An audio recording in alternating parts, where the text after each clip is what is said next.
you go out and vote for me tomorrow, I will work for you, I will fight for you, I will stand up for you. Let's go make the future we deserve to have. Thank you, and God bless you. Kentucky and Oregon pose the usual problems for us in the sense that they are closed primaries. Independents are not allowed to vote. Something that I think doesn't make a lot of sense, but those are the rules. But I think in Oregon and in Kentucky, if we can bring out large numbers of people, I think we're going to win.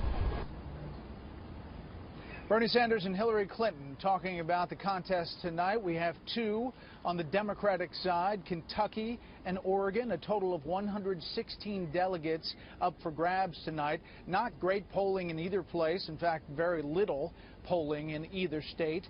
Oregon, the Clinton campaign is essentially throwing in the towel there, saying it's Sanders country. Kentucky, we really don't know. If Sanders pulls off a win tonight in both states, it will be interesting, momentum-wise. Let's bring in our panel from Washington.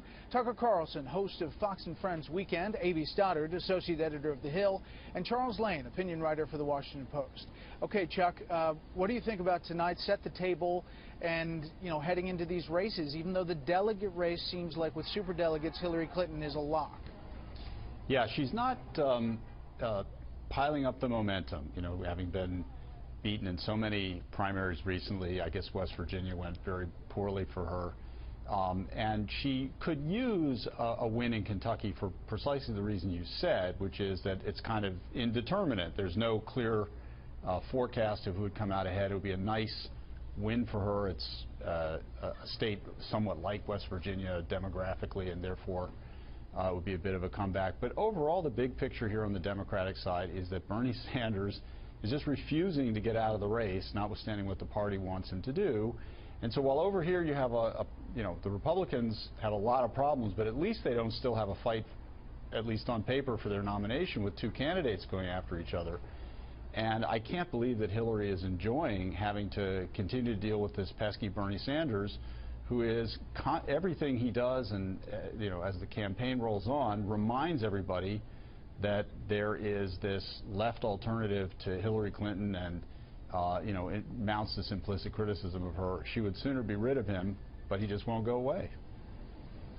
Yeah, A.B., it seems like she continues to talk about her solutions for coal in coal country in a place like Kentucky, obviously still feeling the sting from what she said before West Virginia.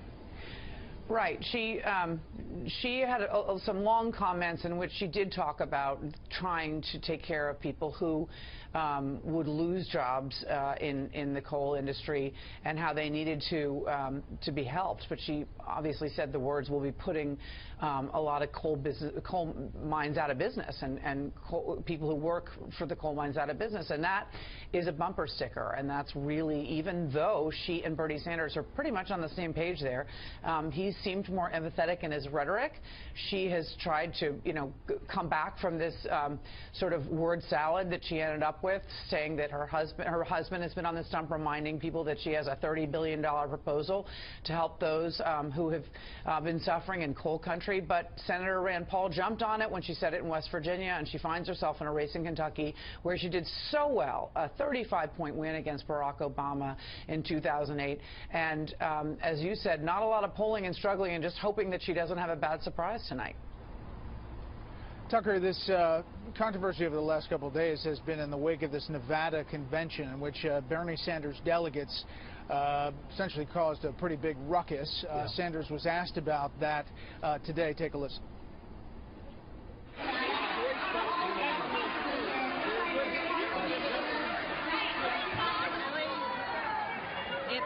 It's not good.